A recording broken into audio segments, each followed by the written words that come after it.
Hey, what's going on, everybody? How you doing? I'm Dr. Boyce Watkins from the Black Business School and the Black Wealth Boot Camp.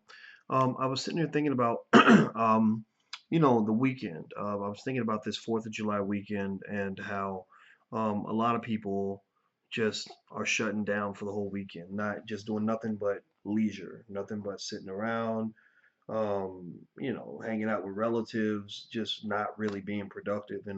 And I'm gonna say that. I'm not a big fan of that. Now, I'm not here to say that everybody needs to be like me. I tend to love what I do that much that it's just a part of who I am. So I don't stop working because I don't stop living. I don't live to work. I don't work to live. I live and then work comes out of that because I've always sort of found ways to connect my passion to my need to get a livelihood. I mean, what your work kind of does is first thing it has to do is give you enough money to live. And then after that, you're doing something that's going to be meaningful to somebody before you die. And I don't think we train a lot of young people on how to do that. I think that we push young people to do a bunch of crap that they really don't want to do. And they're not happy because of it. And, I'll say that um, I would just say that it almost seems like, one of the big death traps that we push people into is that trap of sort of feeling like you have to give your whole life to the corporate plantation, or, and also feeling like, when you're not at the plantation, you're supposed to be chilling. You're not supposed to be doing anything of value or of relevance for your life. Maybe you're supposed to sit around drinking, the whole weekend or just whatever. And I just found that I've always found it to be really strange. And what's funny is that, I have people that look at me and they think I'm strange. They think I'm a workaholic. They say, "Oh, Boyce, Doc, you never stop. You're always working." And I mean, I'm sort of like, well, you never stop breathing, because to me, working is as easy as breathing because I like what I do. It's like, in a way, it's like, so think about it like this. You have people that will have a job on the corporate plantation and they'll go on vacation and they'll spend 5 days. They'll say, "Oh, I don't want to do any work for the whole 5 days. I don't want to do nothing. I'm just gonna sit on the beach and drink whatever drinks people drink and just do nothing." And what's funny is that you never really hear people that really love what they do say that they want to spend just 5 days away from any of it. They don't want to touch it. They don't want to look at it at all. Like you never hear mothers say, "Oh, on the weekends I just don't mess with my kids. I just don't want nothing to do with my kids," because even though being a mother is hard, a lot of mothers see motherhood as part of their purpose. So being a mom is a tough job, but it's a job that is meaningful to you. It's a job you enjoy. You'll never hear a pastor, say, "Oh, well, I'll talk about Jesus Sunday through Friday, but I don't want to talk about Jesus on Saturday." No, they don't because they feel like their work is part of their life. And I really think that that's the most fulfilling life you can have. I'm not sitting here bragging and saying the most successful person in the world. I don't like to do that, but I've achieved a couple of things. And if you want to know what one of my big secrets to success has been, is that I've never ever felt like I had to find a way to have a work-life balance. When you have these jobs on the corporate plantation where they eat up a large percentage of your life, one of the things they might sell to you is this idea of the work-life balance. Like, okay, if you give us, 2/3 of your waking hours on this earth, because that's what you're doing. You're literally giving.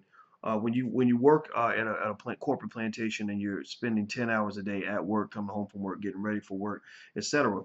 Think about that. You're only awake about 16 hours a day. So literally, that's almost 2/3 of your waking hours on this earth are given to a task that you don't even want to do, that you're only doing because you need money in order to survive, in order to get by. That's one of the reasons why I've been working so hard to talk to people about economic empowerment and entrepreneurship, because I just think it's crazy that we will sacrifice 2/3 of our life, of your whole life, just to get enough money to barely get by. It ain't like you're giving it up so you can get rich. You're not getting rich. You're not getting rich. Um, working for most of these jobs. You're just getting enough money to kind of get by. And the reason that hustle kind of works on a lot of people is because when we're children, nobody teaches us the easy ways to make money. We only learn the hard ways because we never learned any way at all.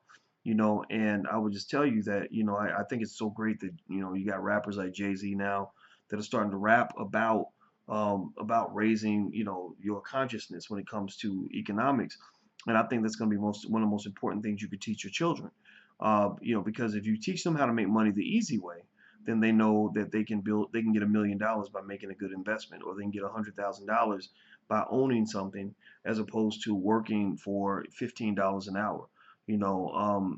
So anyway, with that being said, I personally can say that, I've been accused a lot of times of being a workaholic, but that's really a lie. I feel guilty when people say that, when they give me credit for being a hardworking person. I don't do that. I just live. I live and I make sure that my work fits who I am and what I like to do and what I really believe. So, like right now, me talking to you on this video I'm working, but it's not really work. It's me living, because I really do care about you. I really do believe what I'm saying. And this really is something I enjoy doing. I enjoy being a scholar. I enjoy being a teacher. I enjoy being a friend and a mentor, whatever it is that I am for people. I enjoy all of that.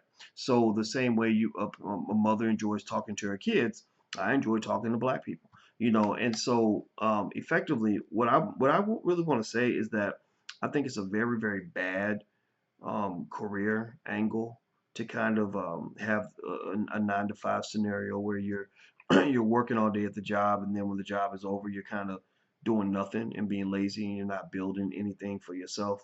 I personally think a better life is one where you own some things, you do work that connects to your passion, and you also let go of this idea of work-life balance. Work and life don't have to be separated like you have food on the plate where you got the corn over here and the mashed potatoes over there. Why not mix it all together? Why not mix work and life together, so that the more you live, the more you're working, the more you're working, the more you're living. Like for example, I wanted to travel. I always wanted to travel, around the country, around the world. So after I trained myself on entrepreneurship, I created business models that would give me opportunities to travel. Also, because I was traveling for business, I could write that off on my taxes. So it was discount travel. So not free, not free. Right? A write-off is not free. A write-off is a discount. It's not free. And so as a result, I've probably taken, my God, I probably take 100 plane trips a year. I've been, all over the world, all of that. I've spent more time with my relatives. I want to spend more time with my children. So what I did was, instead of again, going back to that stupid work-life separation that you're trained in corporate on the plantation, you're trained to separate work and life. Instead of doing that and saying, well, when can I stop working so I can be with my children? What I did instead was I did a mixture. My children came and worked with me. That way I can hang with you. I can teach you. We can make money together. I'm helping you survive. You're helping me survive. We're getting your rent paid. I'm getting my bills paid. So then we can go and actually live, instead of sitting around stressed out over how the bills are going to get paid. KK saying, can you do a video explaining tax write-offs? We have all of that in the Black Business School. So go sign up at theblackbusinessschool.com. We got classes on that. Also, Jessica Smith, my accountant, who's a financial expert, is going to teach a class on everything you want to know about personal finance. So she can teach you everything. So anyway, and also Attorney Tanya Nebo is in the business school as well. And I swear, my God, Tanya Nebo is brilliant. I mean, she's done multi-million-dollar deals and everything else. KK's Fashion, that's your business. Okay, kk'sfashion.com. All right, well, there's a shout out, y'all. I'm giving her some free advertising, helping us sister out. So everybody go check out kk'sfashion.com, and let's give a little web traffic, help her sell some items. Go in there and buy some. If you like it, just buy something. Please buy something. Don't be cheap with black people and then be all extravagant with white folks. Because you know how y'all do. You know how people do.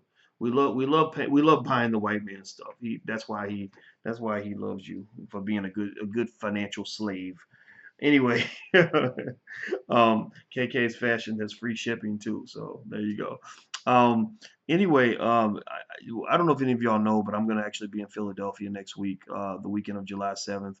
You can go to drboycephiladelphia.com to check it out. That's drboycephiladelphia.com. Also, there's a writers retreat that I'm hosting with Dr. Tyra Selden.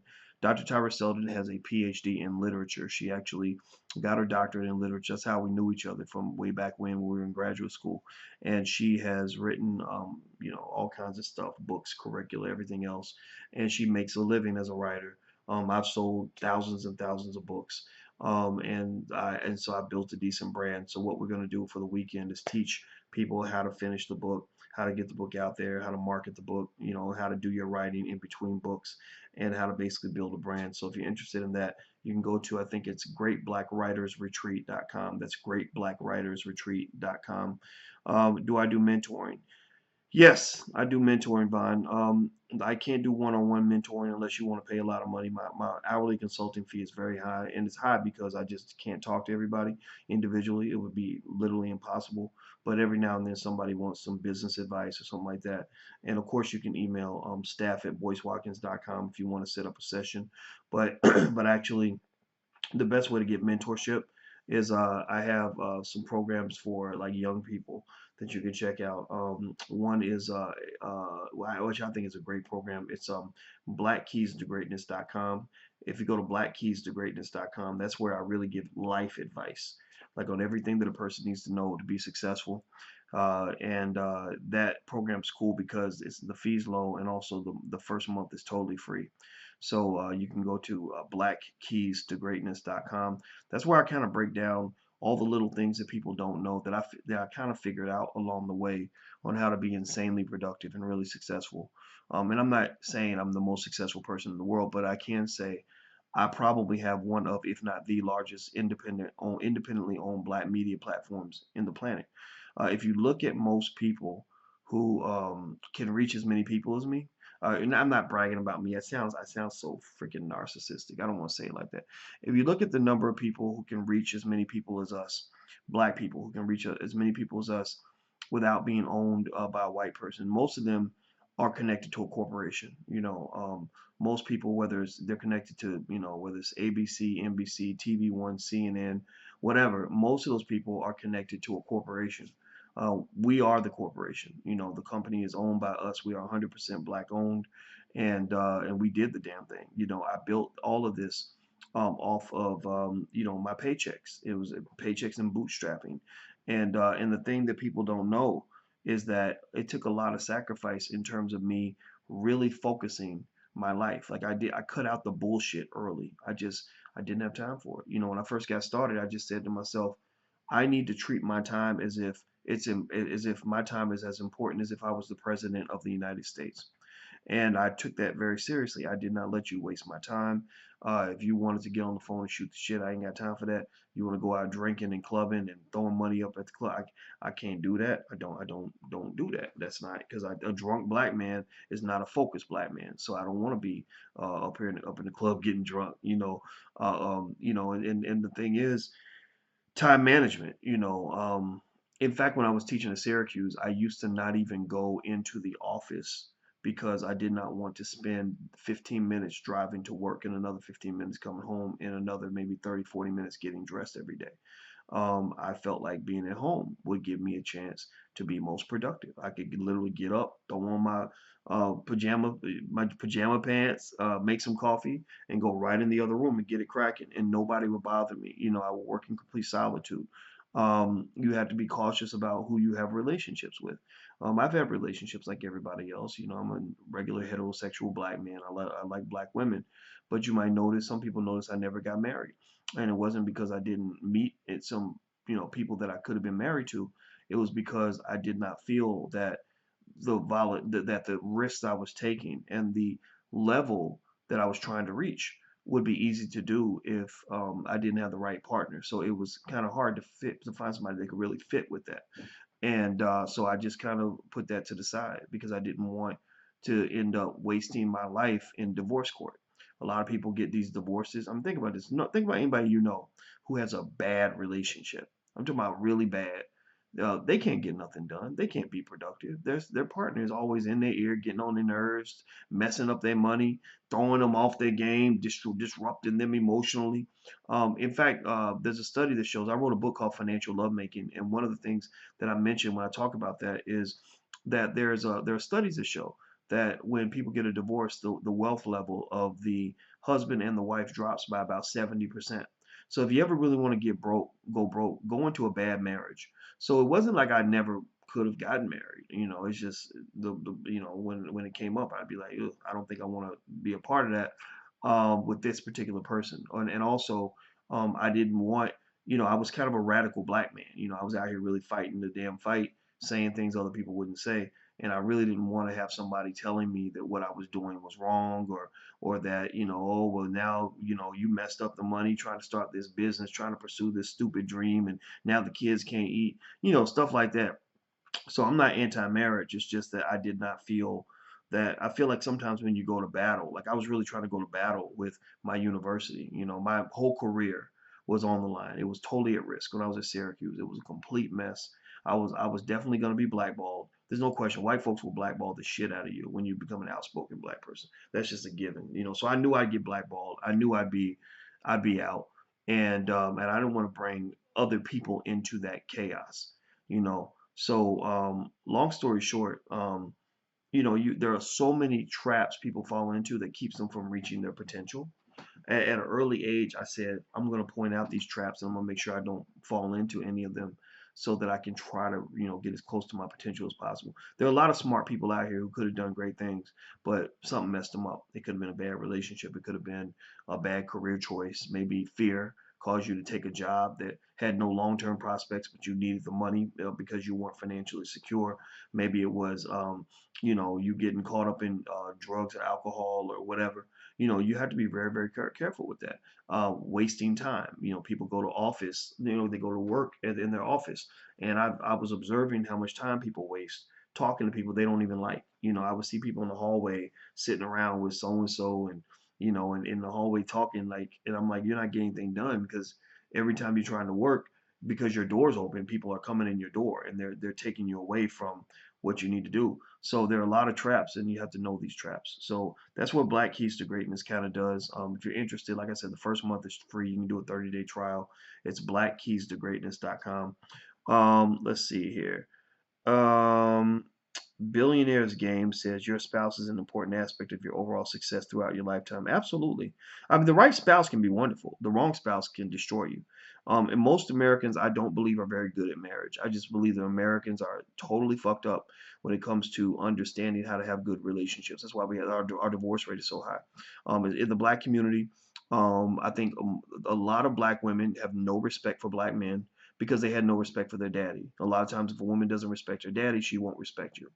But then also, a lot of black men don't have respect for women, and also they were raised in a way where they were used to their mothers kind of running the show. So that's why the guy he'll go make a baby with a chick, and then not even pay attention to what's happening with the baby. He'll be like, "Oh, she got it. My baby mama can take care of it. She's good." And they'll maybe buy the baby a Christmas gift and a birthday present and really think that they're doing something. But really, you ain't doing nothing. So ultimately, I really think Americans just have it wrong when it comes to relationships and marriage. I think people get divorced over any little thing. I think that people are quick to destroy each other. And I think I've had friends get destroyed by marrying the wrong person. So just be very careful about that. How do we bridge the gap between understanding between the elders and the youth? I think that we're doing that. I think that now I think the internet does a lot for that. I think the internet. I know a lot of young people who say that I'm like a father figure to them on the internet, and I tell them that's exactly what I want to be, because I think I have some things I can say to young people that will help them. A lot of times, a lot of the stupid things you do in your 20s can be avoided if you listen to older people. That's why I feel sorry for young people who think they know everything. I'm like, yo, dumb ass don't know shit, and you're gonna need to make a bunch of dumb decisions because you're too stupid to take the time to listen to people who've already gone through it. So if you're 20 something years old, listen to older people. I mean, don't do what they tell you to do, but you gotta listen, or you're gonna end up spending 8 years learning a lesson you could learn in 8 minutes if you would just open your ears instead of always opening your damn mouth. A lot of times, the people that know the least, always got the most to say. And then you end up your life is messed up. Your relationships are jacked up. You're not happy with your career. You're not happy with your life, and you trying to blame somebody. Well, you need to look at yourself. The information's out there.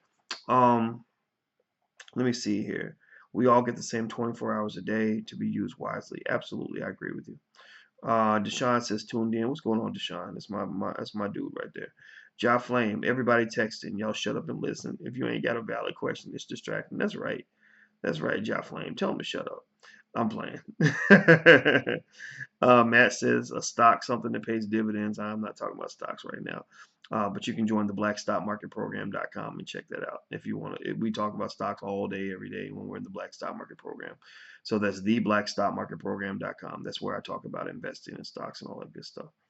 Um, let's see here. Okay, all right. So it looks like I got a lot of your questions. A lot of you making little comments. Some people make smart little comments, but most of you are cool. Most of you are good.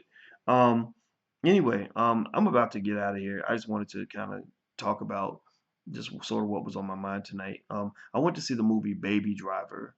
Um, I think it's what it's called, Baby Driver. Yeah, with Jamie Foxx. It was a very good movie. I highly recommend it. I think you should go check it out. I also saw the Tupac movie last week. Loved that one. Thought that was great.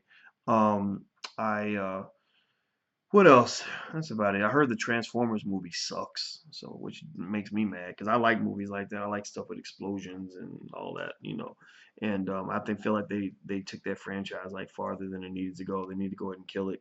Oh, and also, I don't know if you guys have seen our animated cartoon series we have for kids. It's really good. We use puppets to explain financial concepts. We call it the BMOT family, BMOT. That stands for Black Millionaires of Tomorrow, which is our program for youth, and it's awesome. Just go take a look. Go take a look. Go to thebmotfamily.com. That's thebmotfamily.com, and you can take a look. The kids in our focus group that we had watch the cartoon, they loved it, and also we found that they were learning. And so what we're going to do is we're going to go ahead and try to make a deal to make it a regular series. And there's also sort of these lessons that I put in there as well to kind of back up what the family just talked about. It's kind of a mix between Sesame Street and the Cosby Show. At least people have compared it to those two things. And you can check that out. And you can actually get the first month free if you want to subscribe. You can go to thebmotfamily.com, BMOT, thebmotfamily.com. So I hope you guys like it. All right. Well, I'm about to get out of here. Brother 93550 says, great talk, cartoons, Doc. Well, thank you. Nima says, I'm bored. Oh, I'm sorry, Nima. I don't know. I hope I'm not boring you. If I'm boring you, please feel free to get the fuck out. I'm playing. You know I love you. Anyway, I'm gonna go to bed. That's what I'm about to do. So have a good night, and forgive me for all the cussing. When it gets nighttime, I feel like I can cuss a little bit more. It ain't so bad. But I heard some people bring their kids to my podcast, and it makes me feel kind of guilty. But I grew up in a family where my daddy used to cuss all the time. So anyway, take care. Don't forget, if you want to get a free e-copy of my book, It Takes a Village to Raise the Bar, go to drboycewatkins.net. That's drboycewatkins.net. And do not forget the All Black National Convention is taking place September 29th through October 1st in Louisville, Kentucky at Simmons College of Kentucky, an HBCU down there. They are sponsoring the event, so we're very happy that they're giving us access to their space. That's also going to be the home of the Dr. Boyce Watkins Economic Empowerment Institute. So we're going to do some amazing things there. We're going to teach young people all kinds of stuff that relates to entrepreneurship, wealth building, cooperative economics, institution building, as well as just something else that was going to leadership. That's it, leadership. If we have leadership and institution building as consistent regimens in our families, then that's going to give us a whole lot of power in the next generation. So feel free to check that out. And okay, it looks like I'm getting the thumbs up on my cussing. So well, you know what? If Bill Maher can cuss, then shit, I can cuss too. Goddamn it! All right. Well, y'all have a good night, and I love you, and I will see you guys soon. Have a good night. Talk to you soon. Peace.